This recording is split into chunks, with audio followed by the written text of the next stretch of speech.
The Red Wings have officially hit rock bottom. They just lost their third straight game, this one to the San Jose Sharks, a game in which Detroit led 3 different times. They could not hold on to a lead. This California road trip was an absolute disaster. There is no beating around the bush. That loss to the San Jose Sharks puts the Red Wings record at 7-9-2.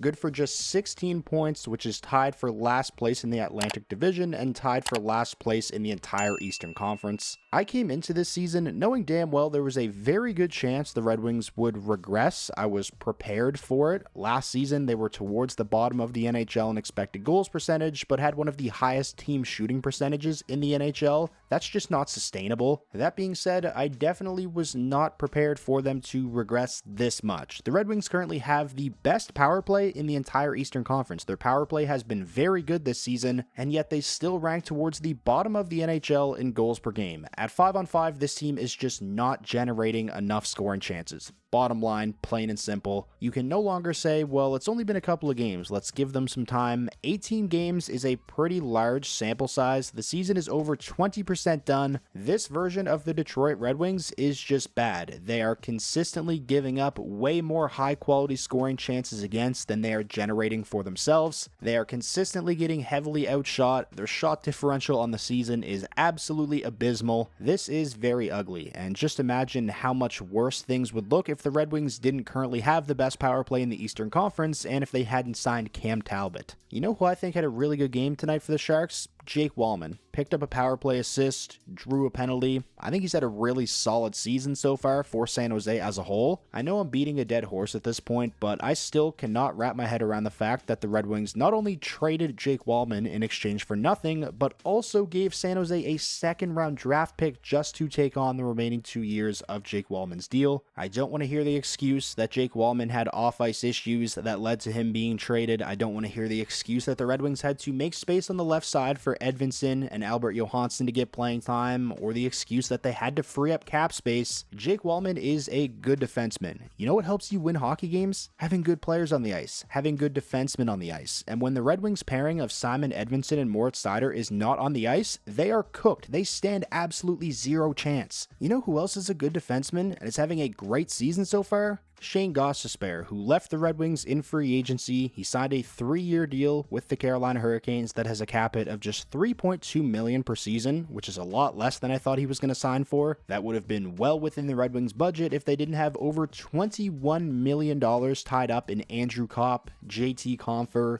Ben Sherratt, Justin Hall, and Jeff Petrie. Now, I know cap space wasn't the only issue. The Red Wings already had a lot of defensemen signed through this season, and they had to make room for guys like Simon Edvinsson and Albert Johansson to play. It just sucks the players that they had to lose to make that room would have been the 3rd and 4th best defensemen on the Red Wings this season. A left side of Simon Edvinsson, Jake Walman, and Shane Gostisbehere sounds really good right about now. Or hell, even a left side of Simon Edvinsson, Jake Walman, and Albert Johansson, with Shane Gostisbehere playing the right side, because he can play either side, which is a really nice luxury to have, but it's not like the Red Wings are playing Albert Johansson a whole lot this season anyways, which is insane considering how bad the bottom 4 has been, and yet a guy like Albert Johansson is a healthy scratch on most nights. I'm going to answer this question now because I know I'm going to be getting asked it a lot over the next few days. I've already been asked this question a lot throughout the season. Am I losing faith in the Yzer plan? And my answer to that question is I definitely am. Do I think he should be fired? Absolutely not. But with each passing game, I think it is becoming more and more clear that he hit the acceleration button on this rebuild way too early. In doing so, he took the Red Wings out of contention for the first overall draft pick in years where guys like Connor Bedard were available, Macklin Celebrini. Now, don't get me wrong, the Red Wings still have a ton of very good young players and one of the better prospect pools in the NHL, but that prospect pool definitely lacks that high-end game-breaking talent. A lot of the Red Wings' recent first overall draft picks, with the exception of probably Axel Sandin Pellikka, have been guys that have high floors but low ceilings. They're probably a pretty safe bet to become a very useful NHL player,